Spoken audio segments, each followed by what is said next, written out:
Axes I used in 2024. Stick around.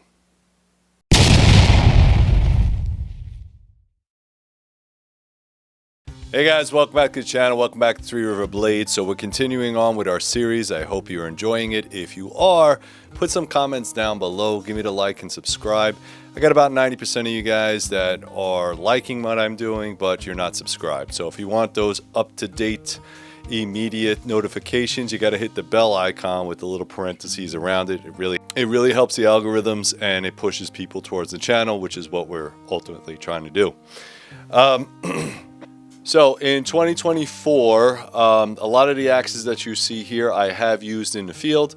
There is only one axe that's not here. That's going to be my small forest axe that I use almost every single time I'm out in the field. It looks something like this. It's about a 22 to 24 inch handle, and it's made by Gransfors Bruks axe. Probably one of the best, but it's also expensive. A lot of the axes and hatchets that you see on this table will not be cheap. So if you're looking for a ficus or something like that, and you go to your local Home Depot, that's fine. Nothing against that. I'm just telling you the ones that I purchase, I buy once, cry once. So if they are expensive, it is what it is. I want to make sure that when I'm in the woods and I'm by myself, I have a tool that will last me forever and has very little maintenance and things that I have to deal with. For those of you guys that don't know, Three River Blades, I do make my own knives, and I do make my own hatchets. All right, and we're gonna get into that one in a second as well. Go to threeriverblades.com, check out what I have up there. Also check out my other channels. They will be a link down below. I am also an Amazon affiliate. So if you see any of these things that you like, I'll put a link down below. And if you purchase from me, I think it's like 2 cents on a dollar that I get. So thank you very much for that. All right, guys, let's get into it. All right, so the first axe that we're going to talk about is the one that I make. This is the Reeba.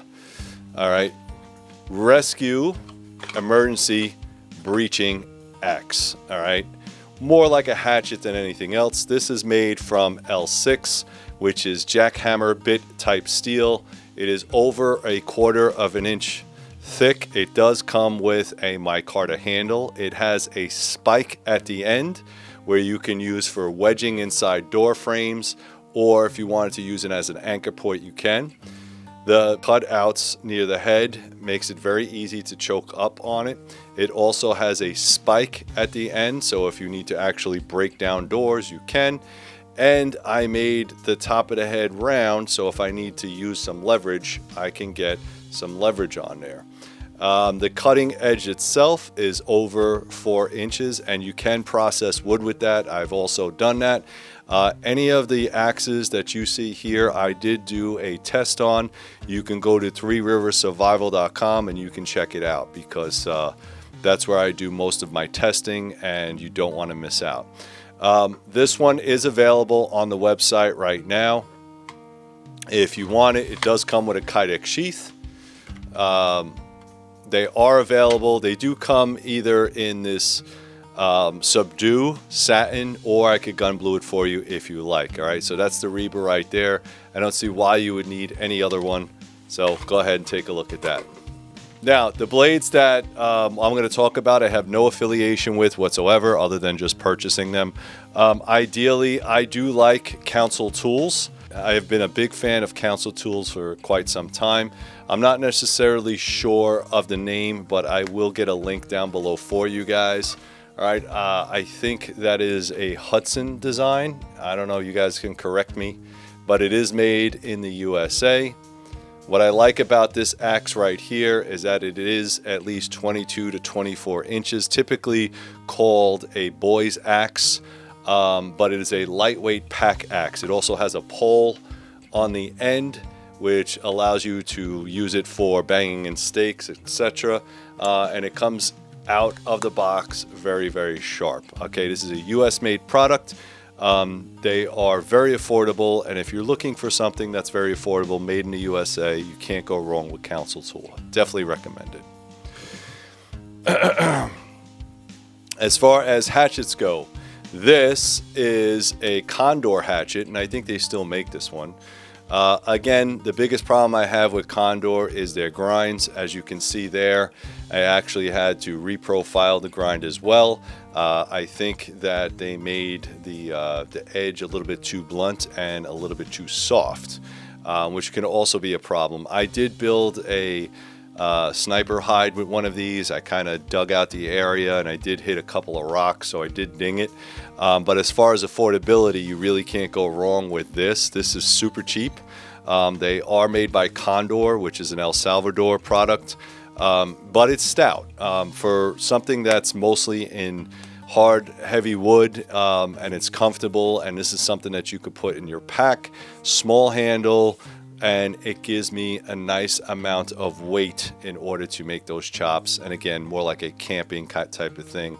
But you could use it for animals if you needed to, but I used it to build a blind and it worked. So good on that. Gransfors Bruks axe. This happens to be the carpenter's hatchet, I want to say. All right, so it's a little bit different. It does have more of a squared edge to it.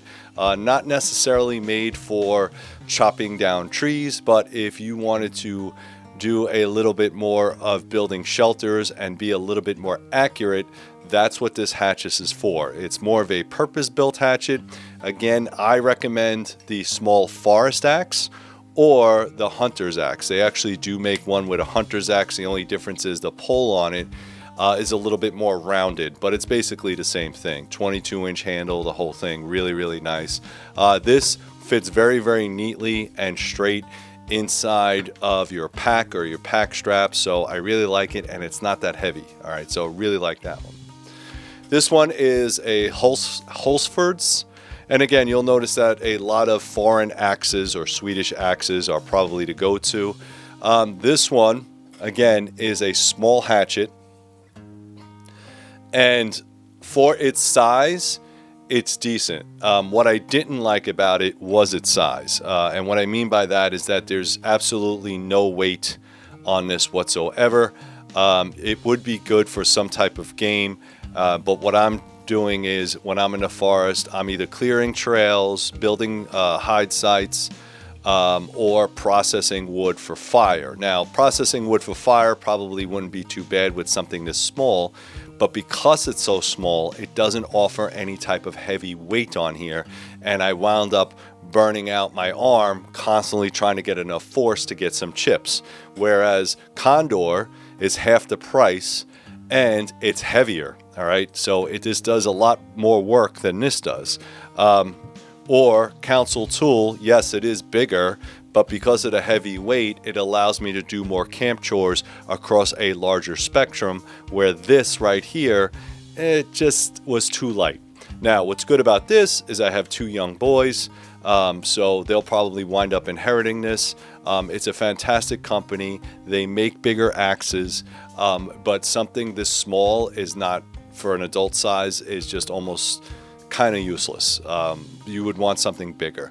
Maybe for my wife and certainly for my kids, will definitely do well on that. So again, great company. I would look them up. I'm just saying that axe for me didn't really work. Now we're going to look at some more purpose-filled axes or hatchets. This one is from Tops. All right, it does come with a sheath or a belt loop, which is nice. This one, I forget the name of it. I'll put the links down below. But this is a fantastic hatchet. I think it's a Hawk something or other. It does have a little bit of a hammer on the edge. It does have this really nice micarta handle and these two big lanyard holes, so if you want to use this in lanyard. The leather sheaths are phenomenal. This sheath right here actually allows a little pocket knife that you can put a pocket knife in there. So if you wanted to, you can have a hatchet, Hawk, and you can actually have a little knife in there as well. I choose not to use it because I'm going to use a regular one. But this is all one-piece construction, and you'll see that in a lot of Tops knives that I have here. Again, this is, I think, 5/16, so you can see how thick the handle is. I mean, that thing is just huge. And then it kind of gets cut down into 1/4 of an inch, and it does have some nice motifs in there, which is an arrow on both sides. and this thing comes out of the box super sharp. I also re-edged or reprofiled the edge as well because I wanted more of a splitting axe. I wanted to make sure that I can get all the way through there. It is only 1/4 of an inch thick, so you have to think of that in terms of edge geometry, where if you look at this profile, you can see where this is a axe that will do a lot of splitting, and if you look at this profile, you can see that this only has 1/4 of an inch, where this goes all the way to the pole and will split a lot better, a lot more faster, and a lot more efficient. Now, why do people go with 1 piece over 2 piece? Well, ideally, number one, it's basically indestructible. I mean, it's 1 piece of steel with 2 sandwich handles on there, right? So unless you're really doing some crazy stuff with it, you're not going to break it. Wood, on the other hand, a little bit warmer, a little bit better feel. There's no sandwich. It can break if you don't take care of it. Again, I use linseed oil on my handles. I don't use any type of varnish or anything else, but this is a very, very nice axe or hatchet. And what I did do with this is it's mostly a one-handed hatchet, all right, mostly. Just because of the way the handle is, you can't wrap 2 fingers or 2 hands around there comfortably. You can try, but it's just too small for that. Super sharp. I do like it. I would definitely put one of these in your bug out bag or whatever, but it is metal, so it will be heavier than some of the wood axes.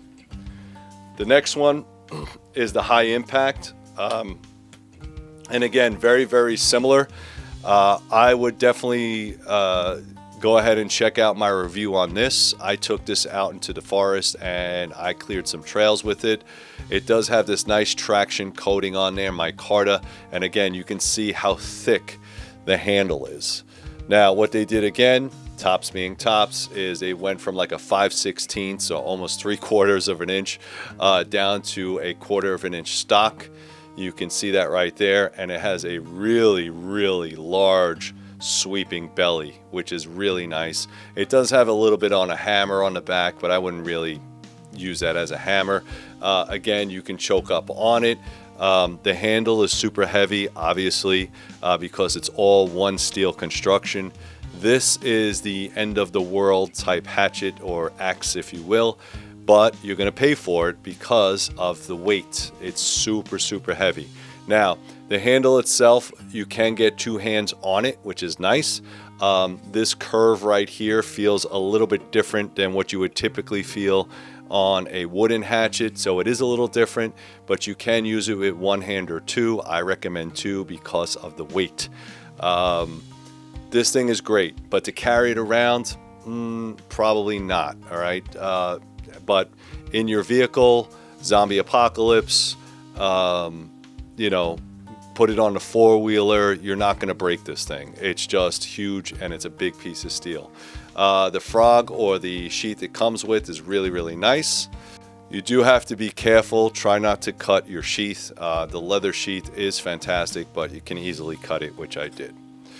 The next one from Tops is the Old Grandpa. Now, I like this one because it is specific. This one is basically for hunting. You could use it for, you know, wood, like kindling, but it is, again, 1/4 of an inch, all one piece type of steel. All right, most of this is going to be 1095 because it's Tops. It does have a very, very small edge here, so maybe about a 3-inch edge, 4-inch edge. And I guess it does have some finger grooves, which makes it really, really nice and comfortable. But I think ideally what I would use this for is for game, mostly. Really nice, lightweight. Really, we're opening up maybe some hip bones or some sternums, that kind of thing. And if you are at the, you know, edge of the forest and you need to do some kindling, you could do that as well. But again, this is a very, very small, lightweight, and I guess I don't know what the story is behind it, but it does work as a small pack hatchet. I would not really dig into a lot of roots and trees with this. You would just tire yourself out. All right, but it's really cool. I like it, and I would put this in my hunting pack, no doubt. All right, the next one lives in my vehicle. All right, this you've probably seen before on the channel. It's called the Spax. Ontario makes it. It does come with this cool MOLLE sheath. If you don't have one with the MOLLE sheath, then don't buy it. Buy it with the MOLLE sheath. It might not come in multicam. It might come in like a black or red or tan. They're all good, but the sheath itself is fantastic. Keeps everything nice. This is a specific rescue type of axe. It does have a sharpened edge right here, but again, because it is a 1/4 of an inch thick, I don't think you're going to get that much wood processing. To each his own. This right here is made for fire hydrants. So if you need to open a fire hydrant, you now have a tool to do that. This little bar right here is for oxygen or gas mains. This right here, this rounded edge, again, is to get into and pry, which is kind of nice. And you have a pick at the end, all right? Again, probably for chipping ice or to get into vehicles, that kind of thing. And it is a one-handed, and it has a rubber handle, which is very, very nice. Again, if you're digging into fences or something that might still have an electric charge, it's really nice to have a rubberized handle. Probably good for aircraft as well. It was designed, as I remember it, specifically for the military as a rescue tool. I think they're still available. I'm not sure. It's called the Spec Plus or the Spax. I will see if I can find a link for you guys, and I will put it down below. All right, guys, I hope you appreciated that video. I'm going to continue on with the series. If you have any questions, put them in the description below. Check out all the links, guys. Thank you very much for tuning in, and as always, keep grinding.